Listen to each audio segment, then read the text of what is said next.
Vinayagar Chaturthi offer போட்டிருந்தோம். Kanipakkam Vinayagar statue கொடுத்துட்ருக்கோம் காம்ப்ளிமெண்ட்டாக. So அதுக்காக நிறைய ஆர்டர்ஸ் வந்துருந்து அதில் ஒரு செட் இன்றைக்கி டிஸ்பேச் பண்ண போகிறோம். ஸோ பார்த்திங்கன்னா நைட்டே ஃபுல்லாக உட்காந்து கம்ப்ளீட்டாக பல்க் பேக்கிங் பண்ணி முடிச்சிட்டாங்க. ஸோ பேக்கிங் ஃபுல்லாக முடிச்சுட்டு பேக்கிங் முடிச்சுட்டு அழகாக எல்லாத்தையும் எடுத்துகிட்டு வந்துட்டு இப்போ பேக்கிங் பண்ணிகிட்ருக்கோம்.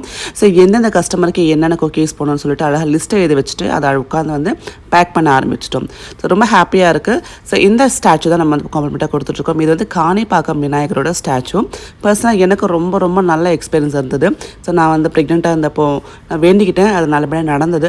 ஸோ இவர் வந்து சுயம்பு விநாயகர். ஸோ எது நினச்சாலும் நடக்கும் அப்படின்னு ஒரு ஐதீகம் இருக்குது. உங்களுக்கு டவுட் இருந்தால் கூகுளில் சர்ச் பண்ணி பாருங்கள். அதனால தான் இந்த ஸ்டாச்சு கொடுத்துட்ருக்கேன். இந்த ஆஃபர் இன்னும் இருக்குது, நிறைய பேர் கேட்குறீங்க. இன்னும் இருக்குங்க. விநாயகர் சதுர்த்தி முடிஞ்சு கூட இந்த நான் ஸ்டாச்சு கொடுக்க போகிறேன். ஏன்னா வந்து நான் கிட்டத்தட்ட ஒரு 200 ஸ்டாச்சு வாங்கியிருக்கேன். அதில் வந்து ஒரு 120 ஸ்டாச்சு மூவ் ஆகிடுச்சு. இன்னும் 80 ஸ்டாச்சஸ் நம்மக்கிட்ட இருக்குது. உங்களுக்கு வேணும்னா நீங்கள் வந்து ஆர்டர் பண்ணிக்கோங்க. 1500 ருபீஸ்க்கு குக்கீஸ் ஆர்டர் பண்ணுற ஒரு கஸ்டமருக்குமே நம்ம இந்த ஸ்டாச்சு காம்ப்ளிமெண்ட்